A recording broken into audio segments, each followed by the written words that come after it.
Well, if you're a collector of fine art or would like to begin your collection, there's no better way than to purchase artwork from artists who can use a helping hand. Now, Visual Aid is an organization that helps support artists with life-threatening illnesses. And joining me now is the program manager of Visual Aid, Jim Winters. Thank you, Jim, for being here this morning. Thank you for having me. And you have how many people who belong to the organization, artists? There are about 70 artists in our program. And these are all Bay Area local artists? Yeah, we serve the 9 Bay Area county. And they're painters, sculptors, what kind of art are we talking about? Basically all two-dimensional and three-dimensional art, painting, drawing, sculpture, photography. We haven't really delved into the performance field yet, or video art so much, but that could follow eventually. So when we're saying that we're helping these artists because they have life-threatening illnesses, what are we talking about and why do they need your help?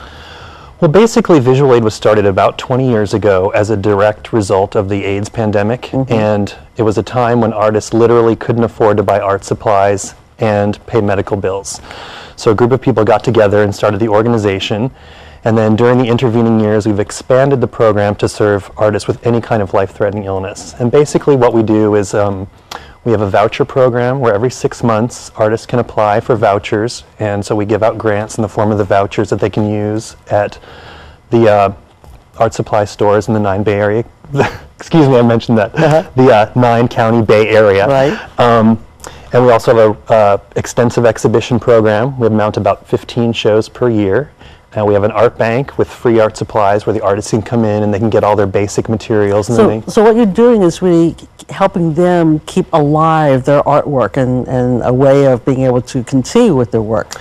Yeah, and another thing is that by being part of the group, being part of Visual Aid, we sort of offer community. Well, we do offer community, and having regular events and exhibitions, people that might be, sort of isolated in their studios have a reason to come out and be a part of a group. And if they sell their artwork, that helps, support them too. Even better. Even better. I wanted to get to some of the artwork, and you brought a couple of little samples here on the table before we look at some other ones. So can you tell us what we're looking at? We have this great black and white sketch drawing. This is actually a reproduction of a work in progress. It's a guy named Rene Capone, and he did a series of paintings called Hedgehog Boy, and now he's going back and he's creating a graphic novel from the paintings. Wow, that's beautiful. He's sort of inspired by Japanese comics. I love that. And then this one here? This is by a guy named David King. He does collage work, and this piece is an example of a period of his where he was using a lot of exercise manuals and vintage dance instruction manuals. Now he does things a little more on the abstract side, but intricate cutting, really fine. And then we have a piece of art that is laying on the table, bright and shiny. Can you explain what that is? That is by sculptor Mark Perrin. And Mark uses a lot of recycled materials, and in using the recycled materials, he's referencing classical drapery, which people may be familiar with. That's what you were telling me earlier. That's a piece of mylar. It's mylar, and he's really been able to shape it because mylar sometimes kind of has a mind of his own. I know, he's really good with it. And some of his pieces are mounted on the wall. Some of them are like tabletop or floor stuff. That's really beautiful stuff. We have some photographs that you brought in of paintings. Okay. Let's take a look at them real quickly. Beautiful. This is by Rob Anderson. Rob Anderson, yeah. He does a lot of more classical style drawing, figure studies. Okay. Very interesting.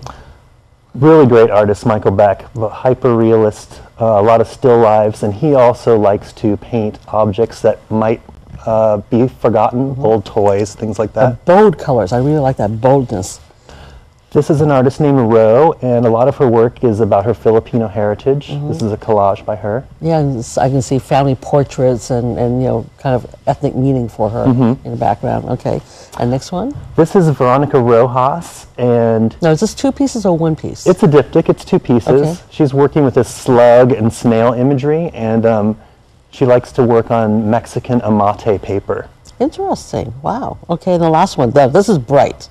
Alex Rothwell, yeah, another one of our artists. He does a lot of these round forms and really bright primary colors, really vivid, beautiful work. So we see this wide range of art and the creativity.